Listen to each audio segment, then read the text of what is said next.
Hi YouTube, very good morning. Hi hello అందరికీ నమస్తే. నేను మీ మీనా. ఎట్లా ఉన్నారు? నేనైతే బాగున్నా. మైసూరులో బస్ దిగి ఇప్పుడే వెళ్తున్నా, మెల్లగా నడుచుకుంటా. ఎందుకంటే ఈరోజు నుంచి ఇంకా కొంచెం తొందరగా వద్దామని ప్రిపేర్ అయ్యాను. ఎందుకంటే ఇంకా తొందరగా లెగాలి. ఎందుకంటే నవరాత్రి పూజలు స్టార్ట్ కాబట్టి అప్పుడు మనకి పూజలు, తల స్నానాలు, ఇంట్లో పనులు, పిల్లల్ని రెడీ చేయడం, కుక్ చేయడం, అన్నీ క్లీన్ చేసుకోవడం, ప్రతి పని చేసుకొని బయటకు వెళ్ళడం ఉంటుంది. ఇప్పట్లా కాదు, పోనీలే కాదు ఉండని లేదు, ఇవన్నీ కాదు, అన్ని పనులు చేసుకొని తొందరగా ప్రిపేర్ అయ్యి వచ్చేసేయాలి. కాబట్టి అయితే నవరాత్రి పూజలు అందరూ ఇలా చేయండి, అలా చేయండి, ఇది పెట్టండి, అది చేయండి. నేను ఒక్క చిన్న మాట చెప్తాను ఫ్రెండ్స్, ఏమనుకోకండి.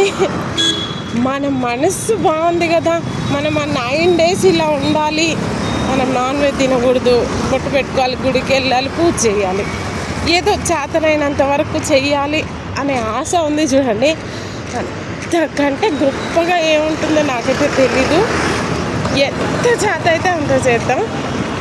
ఓన్లీ దీపం పెట్టుకోవడం కొంతమందికి చాలా కష్టంగా ఉంటుంది. ఆ దీపం పెట్టుకోవడానికి కూడా ఉండదు అన్నమాట.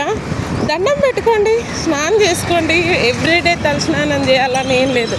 ఆడవాళ్ళు అంటేనే అమ్మవారు అనమాట.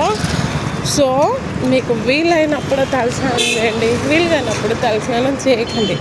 మనస్ఫూర్తిగా మీ బాధ, మీ కోరిక, మనం అంత కష్టంగా ఉంటాం ఎందుకు అంటే అన్ని బాధలు ఉన్నాయి కాబట్టి ఆ తల్లి తీరుస్తుంది. కాబట్టి పక్కా తీరుస్తుంది. అంటే వాళ్ళన్నీ చేశారు, వాళ్ళకి తీరుస్తుంది, మనకు తీరవదు అని కాదు.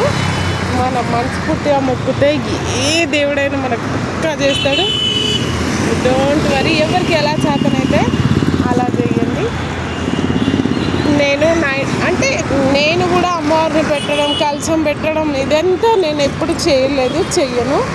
ఎవ్రీ ఇయర్ చెప్పులు లేకుండా, నాన్ వెజ్ తినకుండా, 9 colors బ్యాంగిల్స్ వేసుకొని చక్కగా నాకు చేతనైనంత దీపం, పువ్వులు అన్నీ పెట్టుకొని, ఎవరితో ఎక్కువ గొడవ పడకుండా, అరవకుండా, ఎవరిని తిట్టకుండా ప్రేమగా నవ్వుతూ ఉంటాను.